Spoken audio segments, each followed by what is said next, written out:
हेल' लोगोफोर, दिनै नोंथांमोननिहा नुनो मोनबाय जानो हागौ जे UPSC आनजादनि रिजाल्ट फोसावबाय दिनैजाय। दा बेनिनो रिजाल्टनि गासै डिटेल्स नोंथांमोना बाहाय खोनासंनो मोनगोन। गासैखौबो नायलांबा मिथिगोन थख' थख'। गुदिनिफ्राय लानानै आसामनिफ्राय सोर टपारा सोर आरो बर'निफ्राय सोर गासै बाथ्राखौ नोंथांमोना बाहाय मिथिगोन।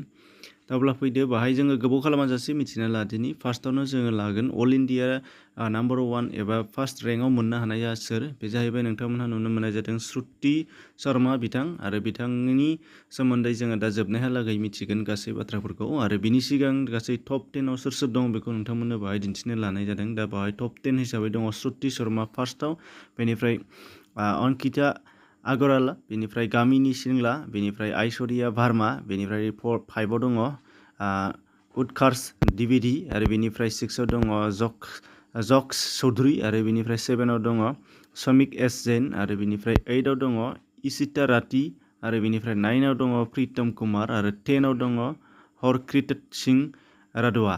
दा बे आरो बेनिफ्राय गोबांथार फरायसाफोरा पास जादों। बिनि उनावहाय नोंथांमोनहा दा लासै मिथिलांनो हानाय जागोन। दा बाहाय दङ खोथाया जाहैबाय माब्ला जादोंमोन आनजादा आरो माब्रै जादोंमोन। दा बे जाहैबाय फार्स्टआव UPSCनि प्रिलिमिनारि एग्जामा जादोंमोन थांनाय 2021 मायथाइनि 10 अक्ट'बराव आरो बिनि रिजाल्टखौ फोसाबदोंमोन 29 अक्ट'बराव आरो बेनिफ्राय मेइन एग्जामा जादोंमोन जानुवारिनि 7 आरो 16आव 2022नि आरो बिनिफ्राय रिजाल्टखौ फोसावनाय जादोंमोन मार्चनि 17आव आरो बेनि उनावहाय इन्टारभिउ जानाय जादोंमोन एप्रिल 5निफ्राय 26 मेसिम आरो रिजाल्टआ दिनै एबा 30 मेआव फोसावनाय जाबाय। दा बिनिफ्राय दङ नेक्स्टआव साबेसे उथ्रिनो हाखो। दा बेवहाय दङ टटेल एप्लाइ खालामनाय केन्डिडेटफोरा जादोंमन 10,93,984 केन्डिडेट्स आरो बिनिनो एग्जामाव जिरायनाया जाहैबाय 5,8,619 5,8,619 केन्डिडेट्स। बेनिफ्राय आरो बेयाव टटेल फ्रि एपियार खालामनो हानाय जादोंमोन एग्जामखौ 9,214 केन्डिडेटफोरा। बेनि उनावहाय मेन्स एग्जाम, रिटेन एग्जाम आरो बेनिफ्राय मेन्स एग्जामनि उनाव पास जानायनि अनजिमाया 1,824मोन आरो बेनिफ्राय दा फाइनाल हिसाबै लिस्टआव गाखोनो हानाय जादों 685 अनलि। दा बेनिफ्राय दङ नेक्स्टआव आसामनिफ्राय सोर उथ्रिनो हादों। आसामनिफ्राय उथ्रिनो हानायनि बेलायाव जोङो सानै मोननाय जादों। बिथांमोना जाहैदों शिल्पा कनिकार, जायनि अल इन्डिया रेंकआ 506 आरो बेनिफ्राय देबज्योति बर्मन, जायनि अल इन्डिया रेंकआ जादों 639।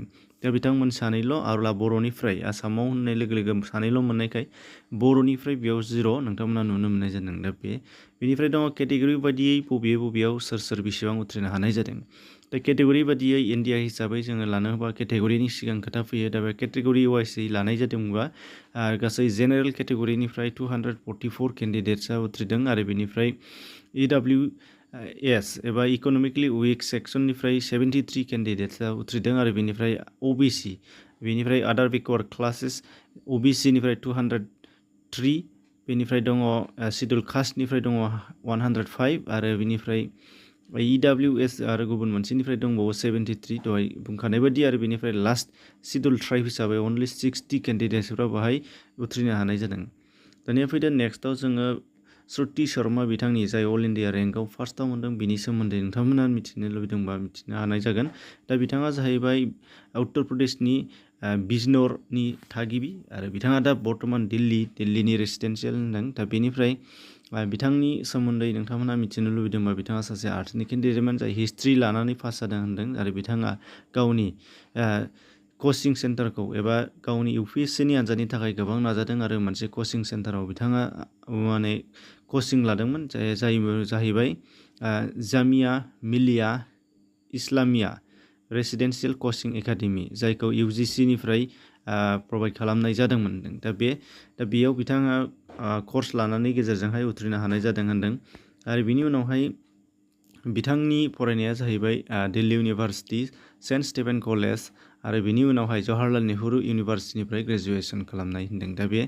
दा अब्ला बिथांनि सोमोन्दै नोंथांमोना सर्टलि मिथिनो हानाय जादों। दा बेखिनिमोन नोंथांमोनजों लोगोसे गुबुन खोथाफोरखौ नोंथांमोनहा नुखाबायबो जानो हागौ आरो नुवाखैबा नोंथांमोनहा बेनिफ्राय गुबुनफोराव सार्च खालामनानै नायनो हाबावगोन। दा बेखिनिखौनो जथेस्थ' होननानै फोसावनाय जाबाय। गोजोन्थों।